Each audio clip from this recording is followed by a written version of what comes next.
Ei você estudante, já está sabendo da novidade? O Jaleco está de cara nova. A plataforma foi totalmente reformulada e está com um visual mais intuitivo e moderno. Com a página inicial mais organizada, você agora pode buscar por um assunto rapidamente e acessar o conteúdo por disciplinas, cursos, categorias, sistemas e vídeos, de forma simples e intuitiva. Também é possível continuar as videoaulas de onde parou e acompanhar melhor a produtividade dos seus estudos com um painel inteligente que contabiliza o conteúdo que você estudou. Além disso, o novo Jaleco tem o espaço Sala de Aula, para você fazer anotações em um caderno digital e acessar com mais facilidades os materiais extras, como os mapas mentais, resumos e e-books. Jaleco, a melhor plataforma para o estudante de medicina. Oferece agora uma experiência única para o seu estudo.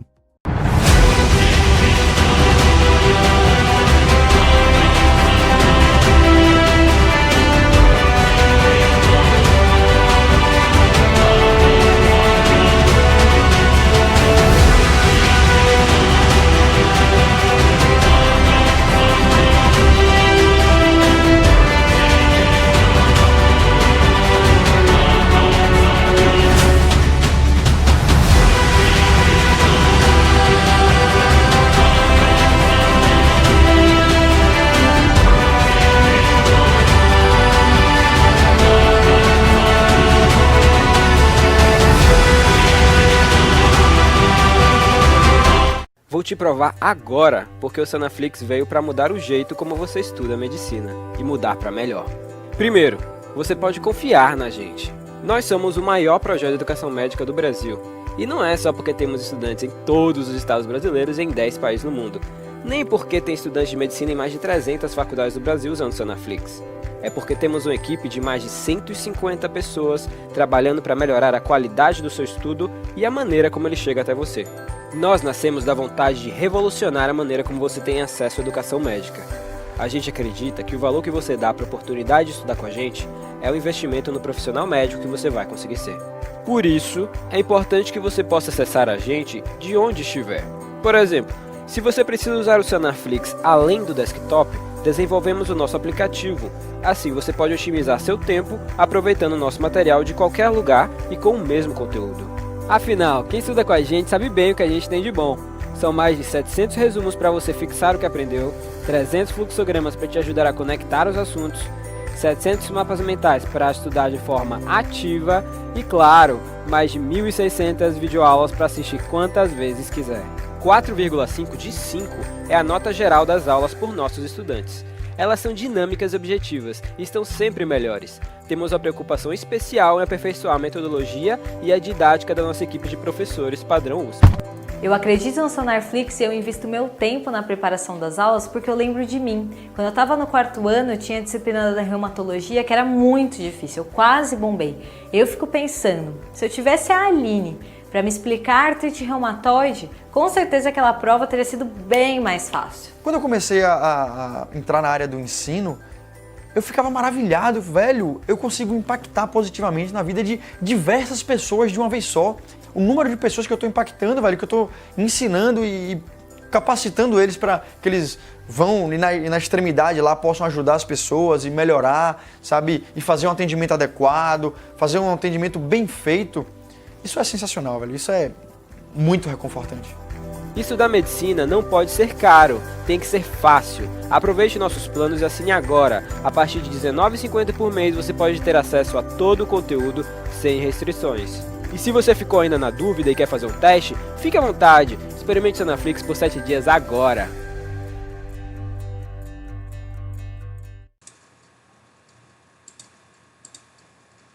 Olá pessoal, primeiramente gostaria de agradecer o convite da Liga para poder participar desse momento na formação de vocês. Agradecer em especial à diretoria da Liga, né, para falar de dois temas que me são muito caros, né, uma vez que tenho me dedicado nos últimos anos a estudá-los do ponto de vista da sua patogênese, que é dengue e febre amarela. A dengue ela é uma arbovirose, por definição, uma vez que ela é transmitida basicamente por um vetor artrópode, tá certo? E esse vetor artrópode, então, ele é responsável pela transmissão do vírus, né? A dengue está dentro do contexto do que nós chamamos de arboviroses, e é uma das principais, se não a principal arbovirose do ponto de vista de saúde pública. As arboviroses, como vocês vão ver, em relação aos outros professores que vão dar aula para vocês, ela é uma zoonose em mais de 70% das vezes, né? E a maioria, ela tem origem viral. A maioria dessas arboviroses, elas são de origem viral, né? Ou seja, são de origem viral e transmitida por algum tipo de vetor, né? Grande parte das arboviroses, sejam elas emergentes e reemergentes, elas guardam uma relação íntima com a presença, né, de hospedeiros intermediários, tá? E de vetores hematófagos que são necessários para a sua transmissão, né? Sob esse ponto de vista, a redução dos hábitats de animais silvestres, o contato do homem com os animais silvestres e o grande comércio internacional desses animais silvestres tem, nos últimos anos, contribuído para a emergência dessas arboviroses, que na maior parte das vezes são zoonoses. E isso a gente vai ver muito bem quando a gente for discutir febre amarela. As arboviroses nas Américas, elas são causas de importantes impactos em saúde pública, né? Importantes impactos tanto do ponto de vista da morbidade quanto do ponto de vista da mortalidade.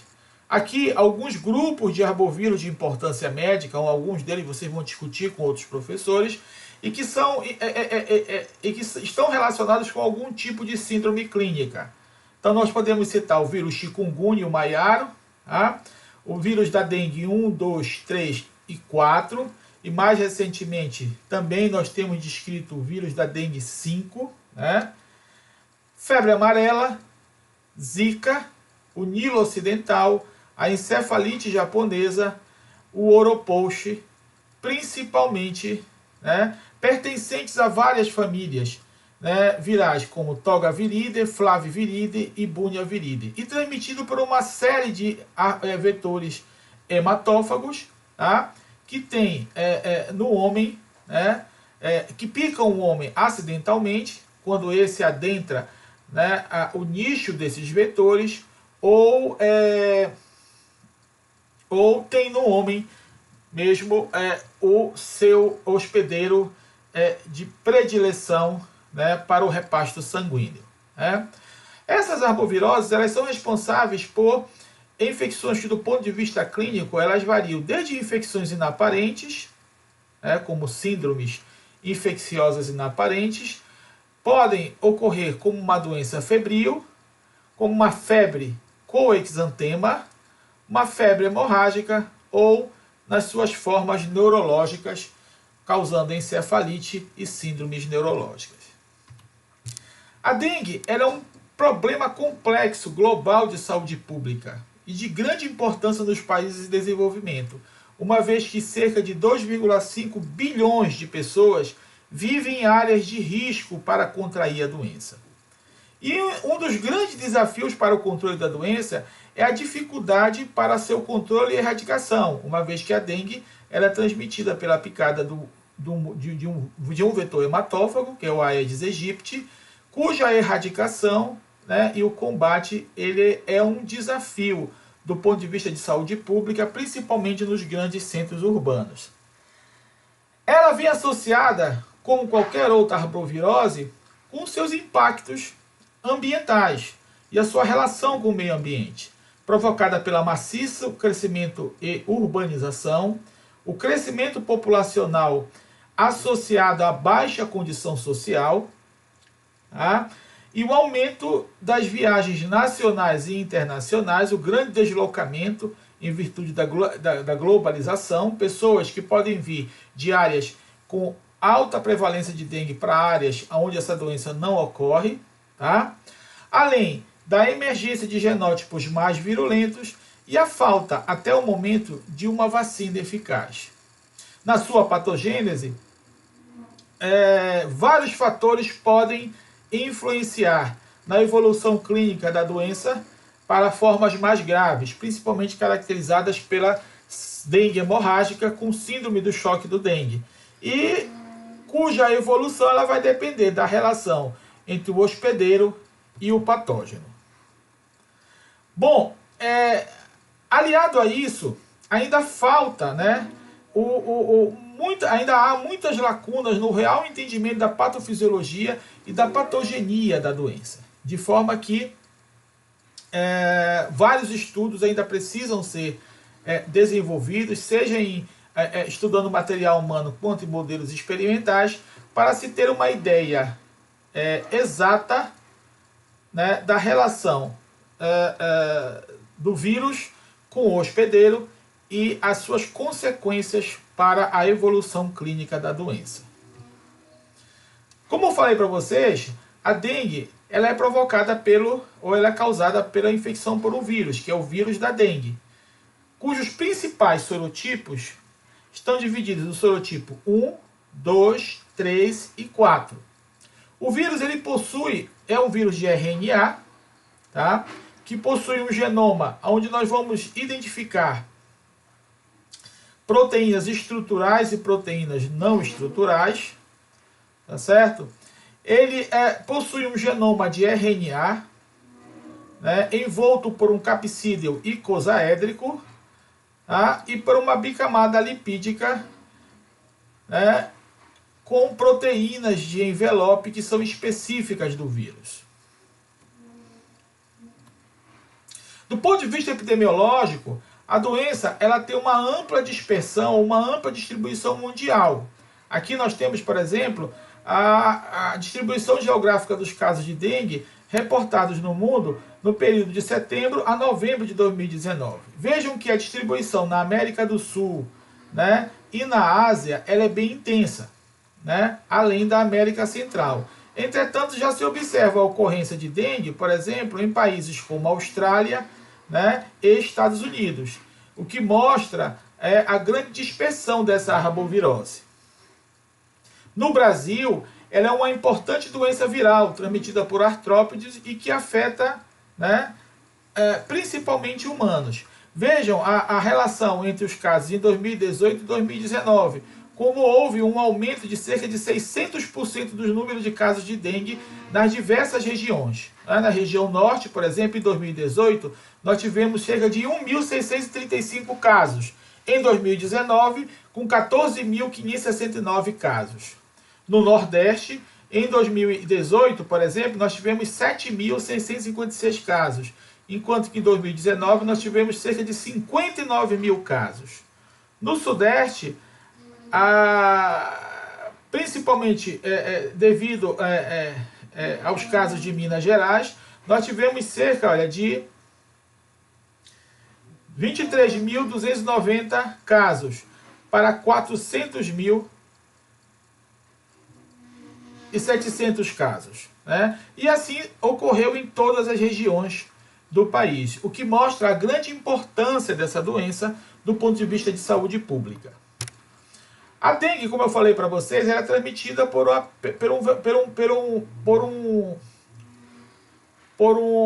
vetor, por um artrópode hematófago, o Aedes aegypti, que transmite a doença do homem doente para o homem são através do seu repasto sanguíneo. Nós podemos observar em relação ao vírus da dengue, também como na febre amarela, dois ciclos. O ciclo selvagem, na qual o homem é o hospedeiro definitivo e o mosquito ele passa o vírus do indivíduo doente para o indivíduo são através da picada do repasto sanguíneo. Entretanto, nós devemos considerar que no meio silvestre ela é uma arbovirose de macacos. Também já foi descrito que o próprio vírus ele pode ser transmitido para seus descendentes através da via transovariana. O principal vetor da dengue no Brasil é o Aedes aegypti. Do ponto de vista clínico, tá? A dengue ela é uma arbovirose cuja maior parte dos indivíduos, quando entra em contato com o vírus, né, com qualquer arbovírus, ele apresenta as formas oligossintomáticas ou as formas assintomáticas. Tá? Grande parte, ou a maior parte dos indivíduos que entram em contato com a doença apresenta essas formas oligossintomáticas ou assintomáticas. Tá? Aqueles indivíduos que apresentam a forma sintomática, eles podem apresentar a febre da dengue clássica, né, ou a febre do dengue, caracterizada por febre, dor de cabeça, dor retrobulbar, prostração e rash, e a febre da dengue hemorrágica, que pode evoluir para uma síndrome do choque da dengue, que é caracterizada por anormalidade da homeostase e aumento da permeabilidade capilar. Então, grande parte dos indivíduos ou apresenta forma assintomática ou oligossintomática, tá? Sendo que nas formas sintomáticas nós temos uma pequena parte que apresenta a febre hemorrágica, a febre do dengue clássico, e uma pequena parte a febre da dengue hemorrágica com síndrome do choque da dengue.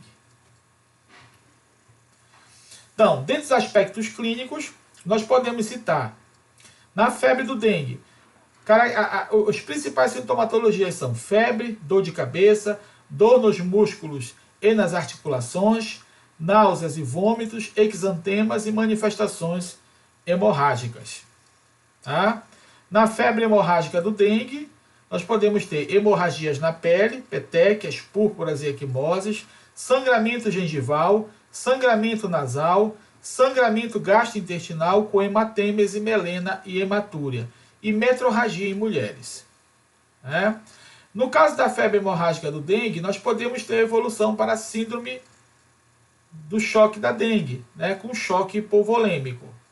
Dentre os fatores de risco que nós podemos citar para o desenvolvimento das formas mais graves da doença, nós podemos ter amostras virais, principalmente a amostra D1, que pertence à América e o Caribe, D2 da Jamaica e o D3 do Sri Lanka, o status imune, uma vez que indivíduos que já tiveram uma infecção prévia por outro sorotipo de dengue, eles podem apresentar uma resposta imunológica mais vigorosa, porém ineficaz, que pode levar a comprometimento vascular, a idade e o sexo.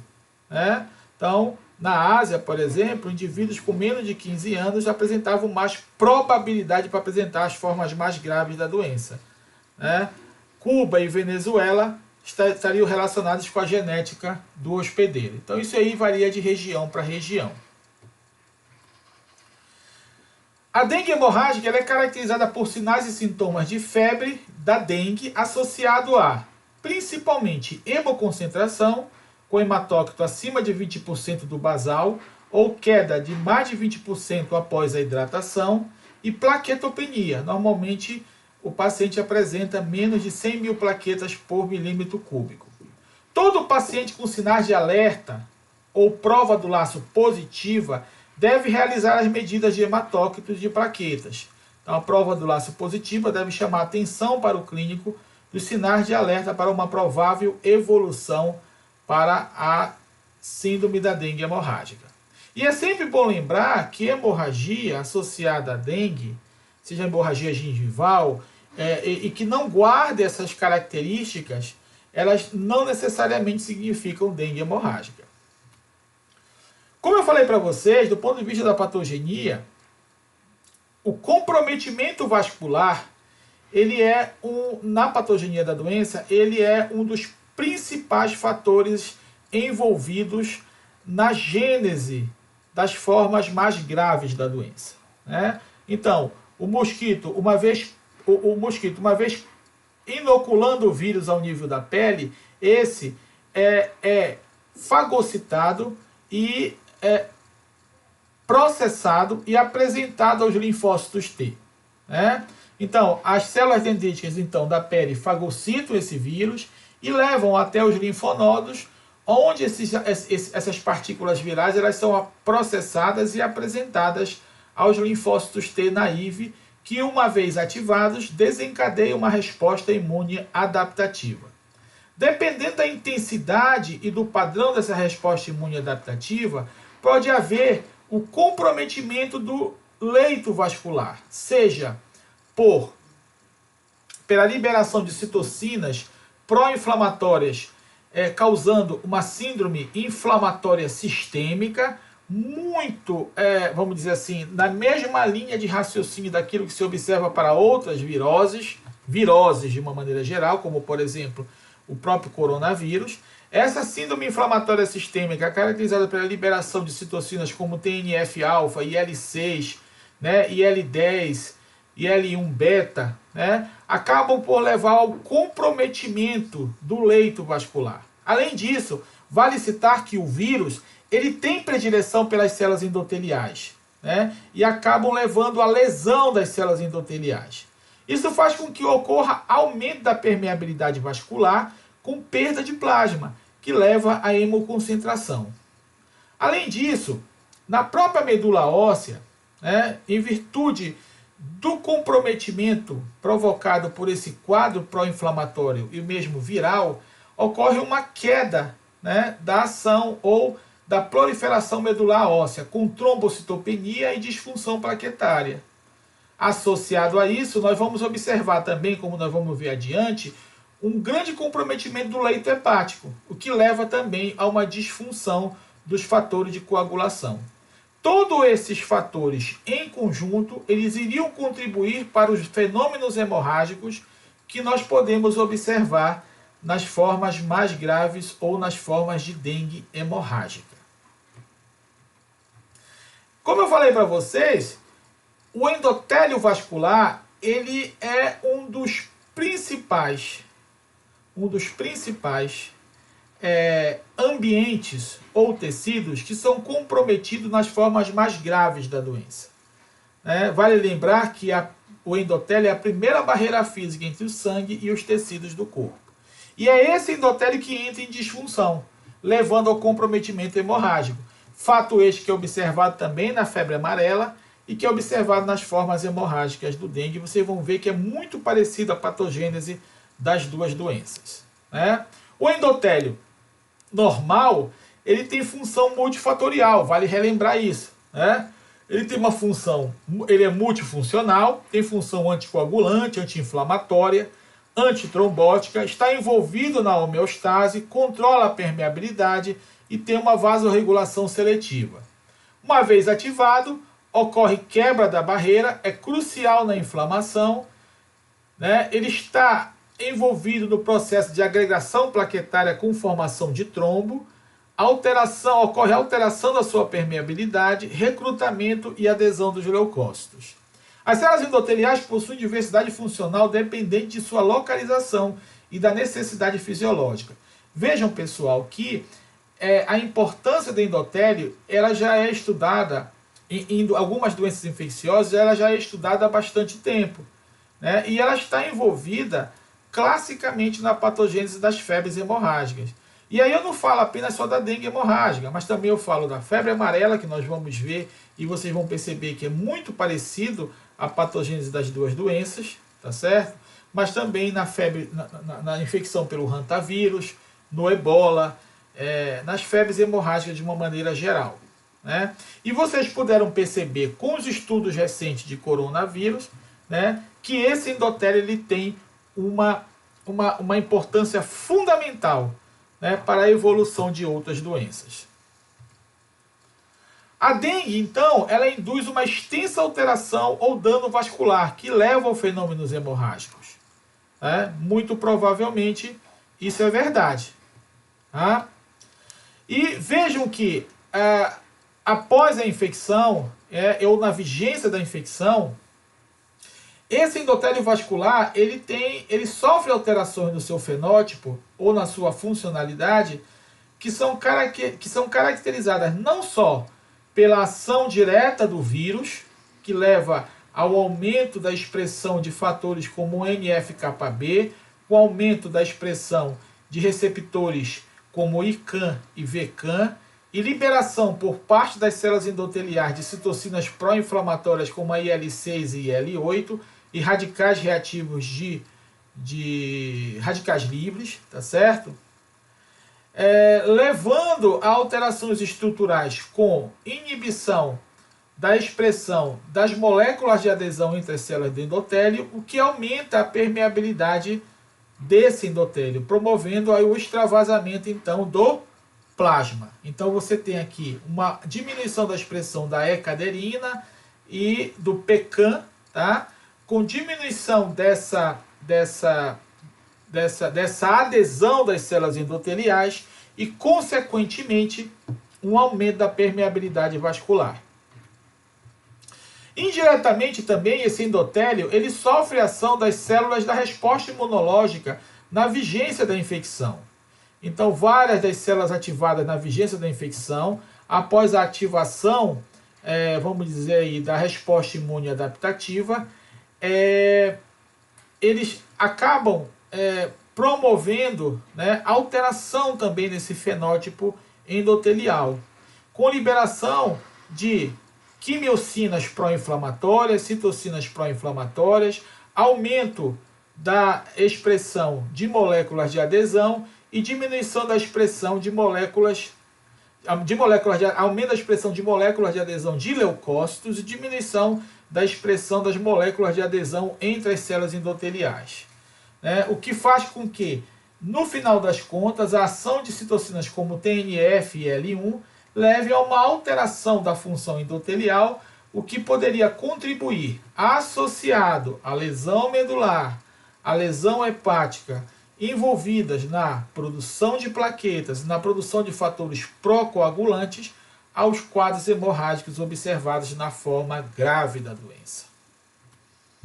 Aqui, olha, uma análise histopatológica, né, imunohistoquímica da dengue hemorrágica, né, aqui na dengue hemorrágica, uma forma de dengue hemorrágica com morte, né, esse aqui é um material de autópsia. Veja que o endotélio está acastanhado, ele mostra muito bem a marcação para a VE caderina, VCAM1 e VE caderina, né?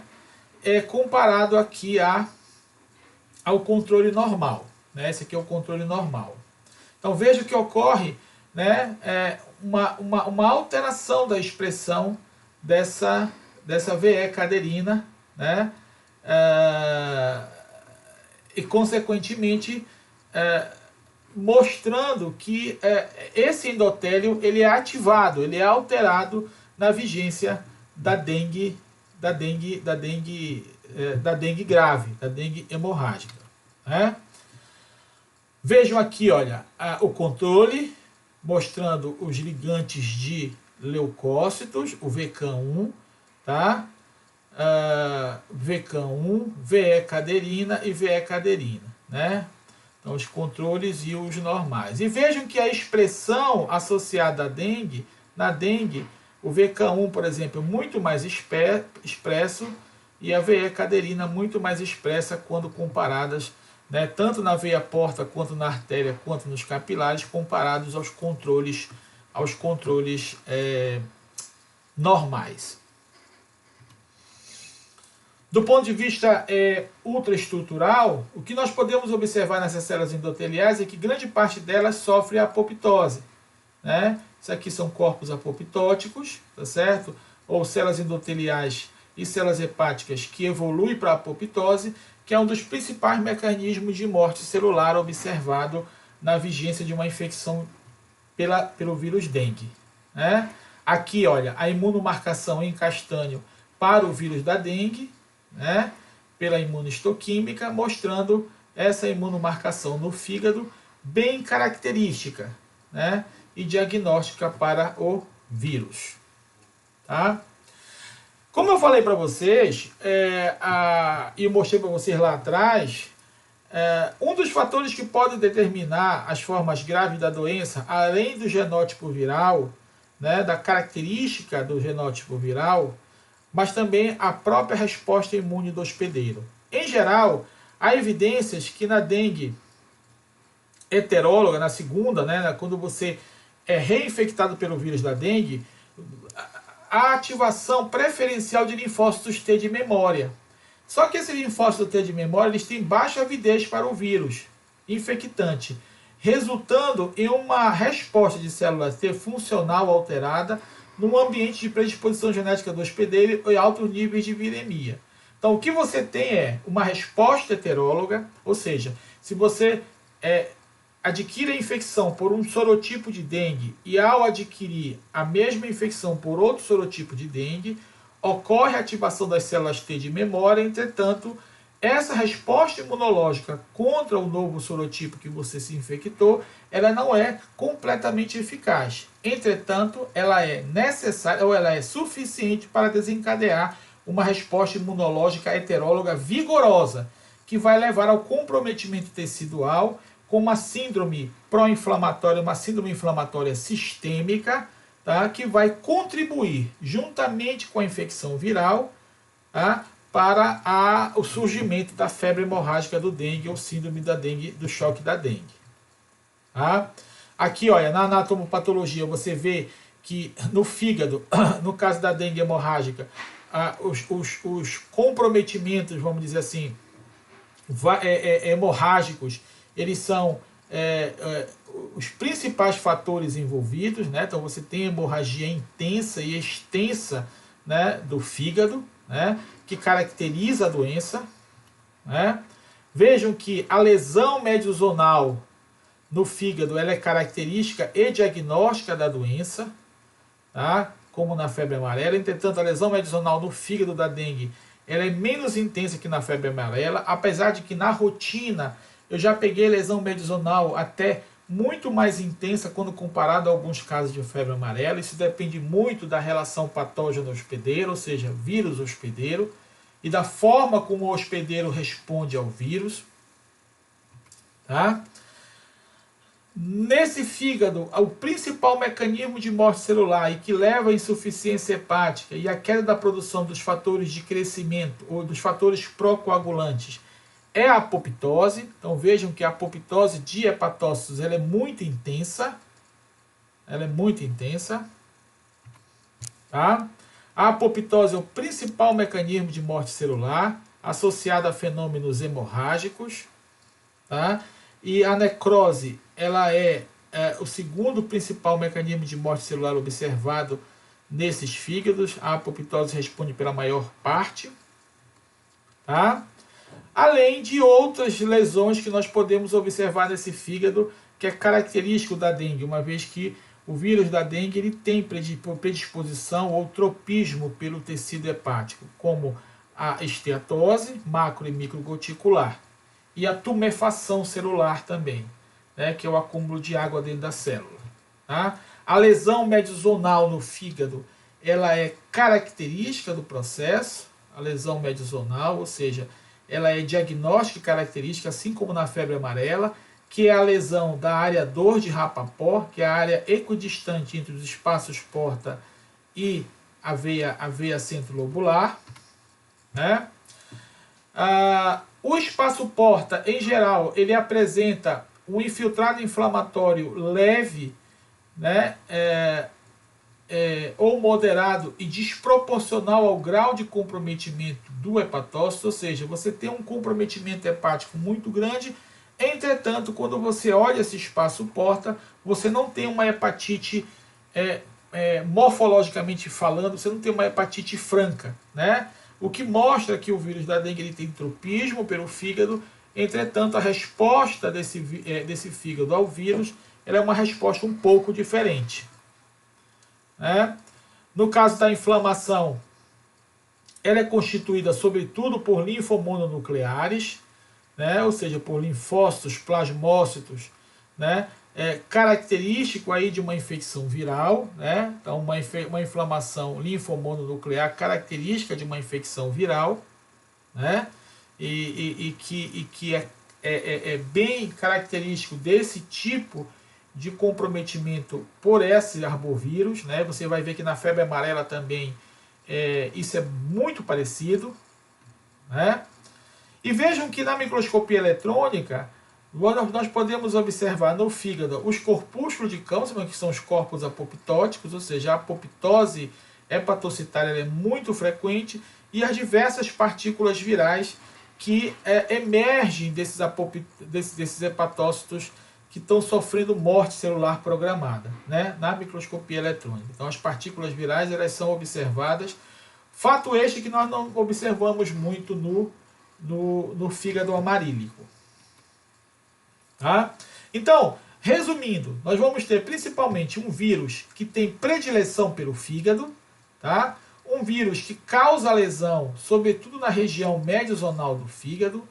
Essa lesão é constituída basicamente por apoptose dos hepatócitos e, em segundo lugar, a necrose, e uma inflamação que, em geral, é leve ou moderada e desproporcional ao grau de comprometimento hepatocitário. Né? Se você faz uma avaliação quantitativa, você vai observar que grande parte dessas lesões, né, seja de apoptose, esteatose, necrose, ela ocorre basicamente na lesão mediozonal ou na zona 2 de Rapaport. Vejam que essa indução de morte celular apoptótica ela é confirmada pela imunistoquímica, né? Esses aqui são hepatócitos que estão sofrendo apoptose e marcada pelo método imunistoquímico, né? Para caspase 3, né?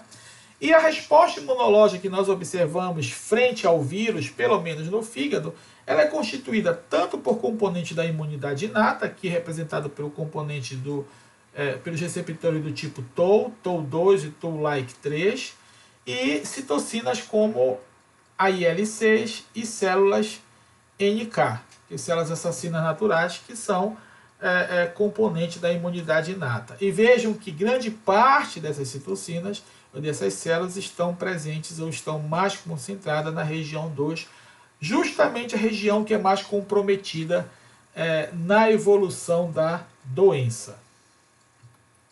Tá?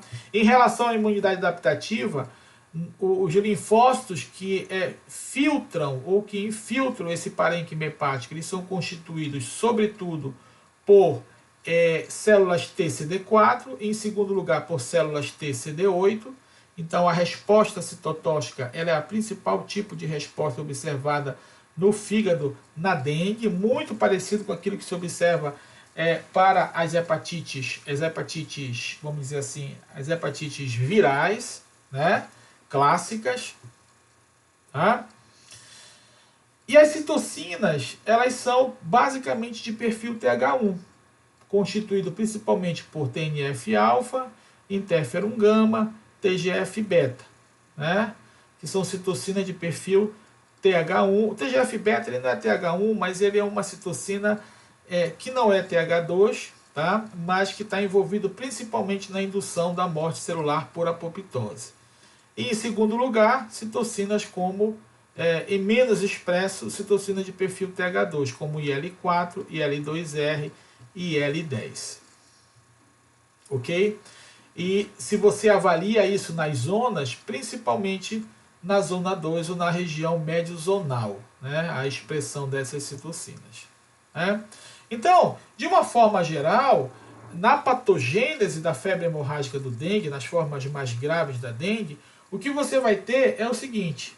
Então, o mosquito ele faz o Aedes aegypti, promove o seu repasto sanguíneo, inocula as partículas virais ao nível da pele. Na pele, eles são fagocitados pelas células dendríticas que migram até os linfonodos. Nos linfonodos, eles são processados e apresentados para os linfócitos T naive e assim então se espalham para todos os órgãos, né?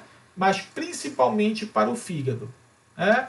No endotélio, ele promove aquela lesão endotelial que eu expliquei para vocês, com perda de plasma, né, e comprometimento e o comprometimento físico do endotélio pode levar também à perda de sangue, né? E no fígado ele vai causar várias lesões, principalmente no caso uma lesão que é preferencial na região mediozonal, principalmente constituída por apoptose dos hepatócitos e, em segundo lugar, por necrose desses hepatócitos, tá certo? em qual nós vamos observar, emergindo desses corpos apoptóticos, tá certo? As partículas virais, que vão induzir, no caso, tanto a apoptose quanto a necrose. Tá? Em relação à resposta imunológica, a citocina mais produzida é o TNF-alfa, que contribui tanto para a lesão no fígado, quanto também para o comprometimento do leito vascular, como nós vimos mais anteriormente. Então, na imunidade ao vírus em si, tá? Principalmente nas formas mais graves da doença, você vai ter tanto o componente da imunidade inata, constituído pelas células NK, pelo receptor do tipo TOL2, TOL3 e L6, e L18, inós e granzima, como também imunidade adaptativa, principalmente pelo perfil TH1, com linfócitos, principalmente linfócitos TCD4, linfócitos TCD8, mas também linfócitos B. E também a ativação de células de Kupffer, com citocinas principalmente constituídas pelo TNF-alfa, interferon gama e L2R, que são citocinas de perfil TH1, e em menor proporção IL-4 e TGF-beta. Tá? O principal mecanismo de morte celular no fígado é a apoptose, tá certo? E o principal padrão de lesão observado nesse fígado é o padrão de lesão médio-zonal, que é multifatorial.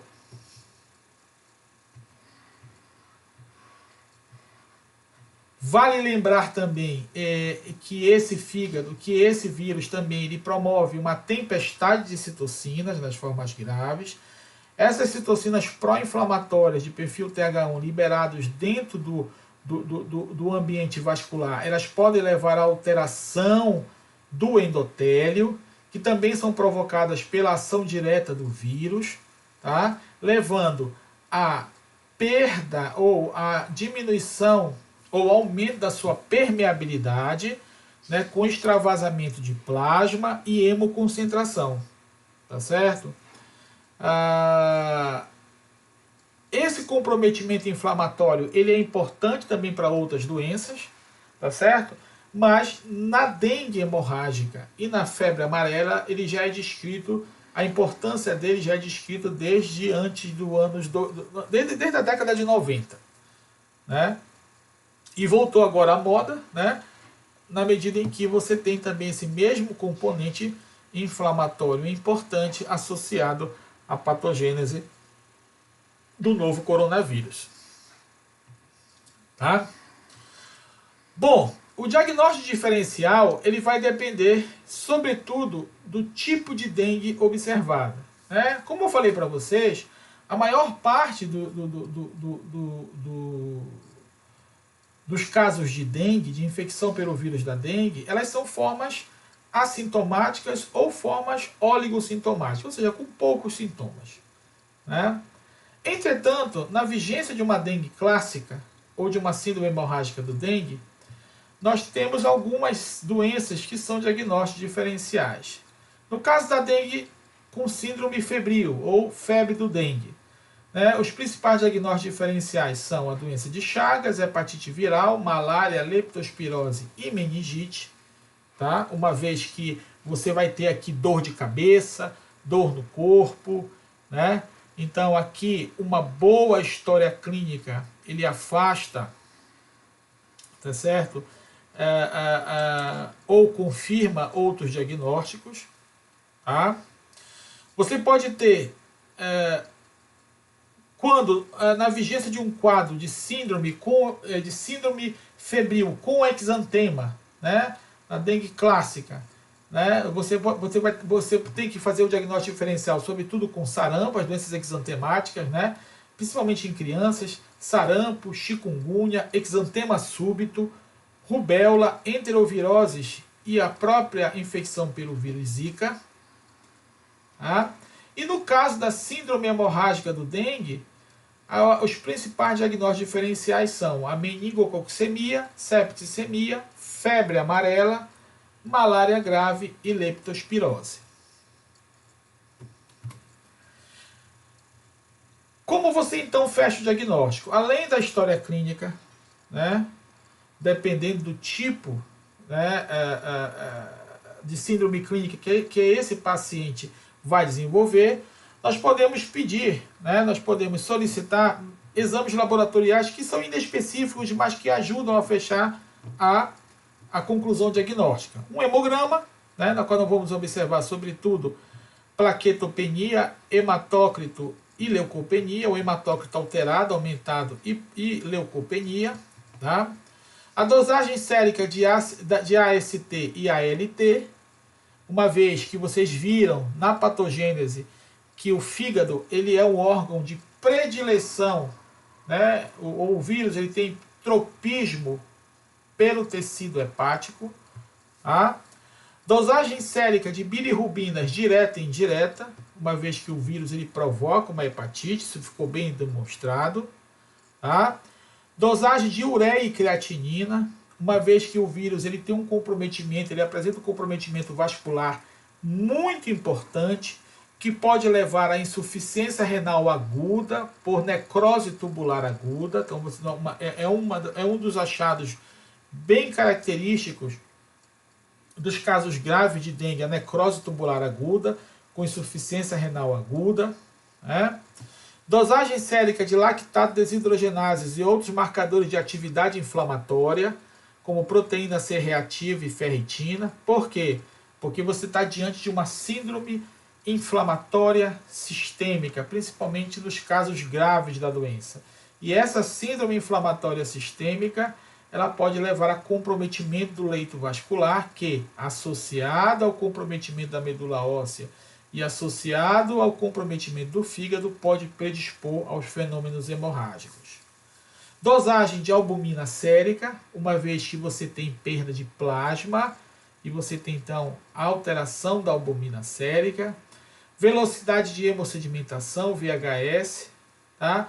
E, claro, a mensuração dos fatores de coagulação muito específicos. Biópsias, né, hepáticas são contraindicadas, por quê? Por motivos óbvios, uma vez que o paciente já tem um quadro de coagulação, principalmente nas formas graves, um quadro de coagulação alterada, então métodos invasivos, eles são contraindicados. Então, não, apesar de haver um comprometimento hepático intenso, a biópsia hepática ela não é indicada nesses casos. Tá? Bom, em relação aos diagnósticos laboratoriais específicos, são todos aqueles que têm como função principal ou identificar o vírus ou identificar a resposta do hospedeiro contra o vírus. Então, primeiro deles é o isolamento viral e ou detecção do genoma viral, através do RT-PCR, tá? Do RT-PCR em tempo real e da cultura de células. Hoje nós usamos mais o RT-PCR em tempo real, né? Que é muito mais fácil, né? de padronizar e muito mais específico. Tá? Nos casos graves com evolução para a morte, né, e para controle de saúde pública, que é aquilo que a gente faz na patologia lá do Evandro Chagas, a detecção dos antígenos virais elas pode ser feita em amostras de tecido formalizadas através da técnica imunistoquímica com emprego de anticorpo monoclonal contra o vírus. O histopatológico, que vem associado à imunistoquímica, né, que é a análise dos órgãos pós-mortem, tá? Essa imunistoquímica, em geral, ela é feita apenas nos casos graves e que evoluem para a morte da doença. Tá? Uma vez, por motivos óbvios, você não consegue biopsiar o fígado, é contraindicada a biópsia hepática, tá certo? Ou qualquer tipo de método que vá provocar invasão ou lesão. Tá? E, claro, os testes sorológicos, com anticorpos IgM a partir do 6º dia de doença, tá? E que pode ser repetido após 14 dias se não houver a presença do IgM. Se a primeira amostra for negativa, né? E o ELISA e IgG, né? Com inibição da hemaglutinação, né? determinação de infecção passada, resposta secundária ou mais para inquéritos soroepidemiológicos. Né? Então, você pode fazer o MAC-ELISA com anticorpos IgM para o diagnóstico recente, a partir do 6º dia, né? Uma vez que você não consegue, aqui até o 6º dia, você consegue fazer a detecção viral no sangue. A partir do 6º dia, então, a partir de 5 ou 6 dias, apenas a sorologia, uma vez que o vírus não vai ser mais detectado no sangue, tá certo? Se esse MAC-ELISA ele der negativo, ele repete após 14 dias, porque pode não ter havido viragem sorológica, né? No caso do IgG, é apenas para inquéritos epidemiológicos e indica uma infecção passada. Aqui, olha, vejam o padrão, né? A dinâmica da presença do vírus e da resposta imune na dengue. Né? Então vejam que o período de viremia na dengue é até basicamente o 5º, 6º dia de doença. Tá? Após o 5º, 6º dia, então você já deixa de ter essa curva virêmica, que faz com que os métodos de detecção viral eles não sejam eficazes para o diagnóstico, e aí você vai ter então o início da resposta de IgM primária e IgM secundária, a partir do 5º ou 6º mês. Se essa IgM primária ela não for detectada a partir do 6º dia, você repete no 14º dia, que a probabilidade, se for dengue, dela dar positiva é muito alta. No caso da IgG, a partir do 4º dia, então, ela começa a ser sintetizada e ela permanece por longo período de tempo. Tá? Então, no caso da IgG secundária, ou seja, no segundo contato, no caso do primeiro contato, a partir do 10º dia. Tá? Então, solicitação de identificação viral até o 5º, 6º dia de doença, que é quando você vai encontrar aqui a viremia. Solicitação de sorológico a partir do 6º dia de doença e em IgM, em dando negativo, repete-se no 14º dia. Né? A detecção do IgG apenas se aplica para os inquéritos soroepidemiológicos, tá certo? Os inquéritos sorológicos, epidemiológicos, né? De prevalência da doença em determinadas regiões. Elas não têm aqui uma finalidade prática. Tá? Como eu falei para vocês, o genoma viral ele pode ser detectado até o 6º, 5º, 6º dia da doença. E você tem duas técnicas, o RT-PCR, o PCR convencional e o RT-PCR em tempo real. Tá? Nesse caso, você vai detectar o genoma viral propriamente dito. Tá? Você vai detectar o genoma viral propriamente dito através de uma técnica chamada de reação em cadeia de polimerase. Tá?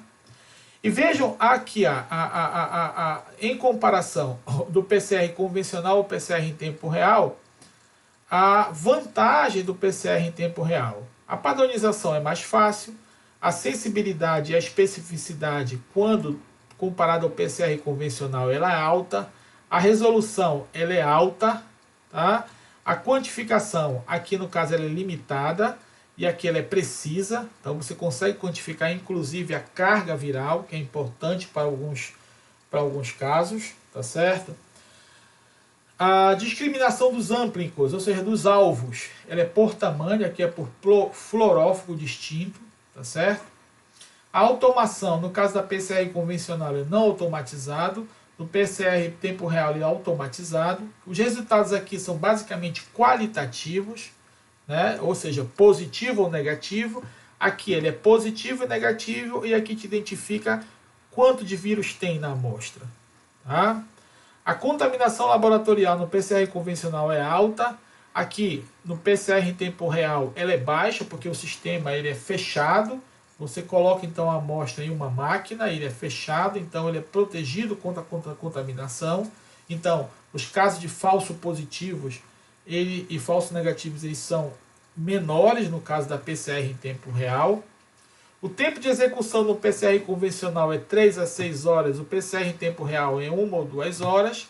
O aparelho aqui basicamente é o termociclador, aqui é um aparelho fechado que chama de real time. Tá? E o custo do teste ele é moderado, Entretanto, no caso do PCR em tempo real, o custo é mais elevado. Entretanto, ele apresenta todas essas vantagens que o tornam uma técnica mais segura, tá certo? E mais precisa para o diagnóstico, né, de uma infecção viral de uma maneira geral. Isso também se aplica também a outras viroses, como por exemplo, atualmente a gente tem passado pelo novo coronavírus. Tá? Em relação ao tratamento, pessoal, então você divide basicamente o tratamento. Como toda virose, o tratamento ele é basicamente sintomático, né? Tratamento sintomático e tratamento de manutenção e de suporte, vamos dizer assim. No caso da dengue clássica, em que você não tem um tratamento, não há um tratamento específico, né? Ela é uma virose, a medicação ela é apenas sintomática, né? Com analgésicos e antitérmicos, paracetamol e dipirona. Deve-se evitar aqui os salicilatos, por quê? Porque o indivíduo já vai apresentar uma predisposição a manifestações hemorrágicas e acidose. Então, você deve evitar salicilatos tipo ácido acetil salicílico. Tá? No caso da febre hemorrágica ou da hemorragia, ou síndrome de choque do dengue, você vai ter que fazer todo o suporte para o paciente. Então, os pacientes eles devem ser observados cuidadosamente para a identificação dos sinais de choque, principalmente no caso aqui, a prova do laço, né? A prova do laço, que eu não mostrei para vocês, mas eu chamei a atenção para vocês, né? A prova do laço, que é aquela prova que apareceu lá no slide que eu mostrei da forma clínica, né? Então, a prova do laço positiva, você tem que acompanhar bem esse paciente, tá? O período crítico será durante a transição da fase febril para a fase afebril. Porque, em geral, o que acontece nessas arboviroses? O que acontece na febre amarela? Então, você tem um quadro febril, que depois melhora e depois ele migra para o quadro toxêmico, que pode ocorrer após o 3º dia da doença. Em casos menos graves, quando os vômitos ameaçarem causar desidratação ou acidose, ou houver sinais de hemoconcentração, a reidratação pode ser feita em nível ambulatorial. Chama-se atenção para alguns sinais de alerta que vocês precisam observar e que vocês devem estar atentos para o acompanhamento de um caso de dengue, né? A dor abdominal intensa e contínua, os vômitos persistentes que podem levar juntamente com aquela alteração da permeabilidade vascular, mais hemoconcentração, a acidose, tá certo? Hepatomegalia dolorosa, uma vez que você tem uma hepatite franca, derrames cavitários, uma vez que você tem perda, por exemplo, de albumina, e você tem aí alteração da permeabilidade vascular, sangramentos importantes, hipotensão arterial, tá certo? Uma vez que a síndrome da dengue hemorrágica, a febre hemorrágica do dengue, ela leva a uma síndrome do choque do dengue, tá certo? Aumento do diferencial entre PA sistólica e diastólica, né? Para acima de 20 milímetros de mercúrio, hipotensão postural, diminuição da diurese, agitação, letargia, pulso rápido e fraco, extremidades frias, ou seja, sinônimos de um comprometimento vascular, né? Cianose, tá?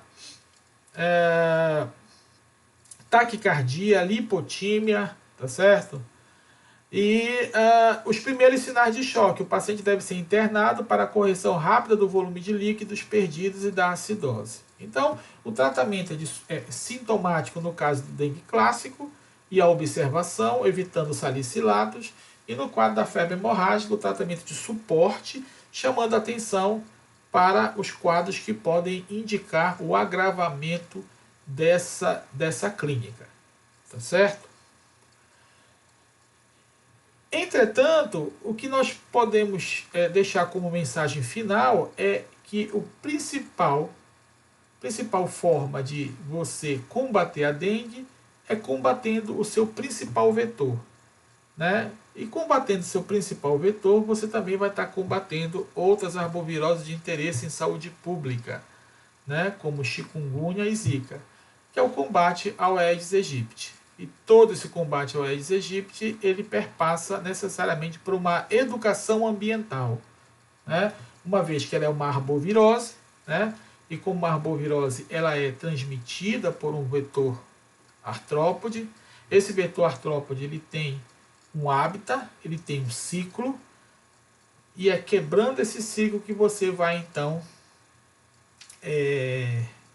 diminuir a incidência dos casos da doença e, consequentemente, a incidência dos casos graves que podem evoluir para a morte. Muito obrigado.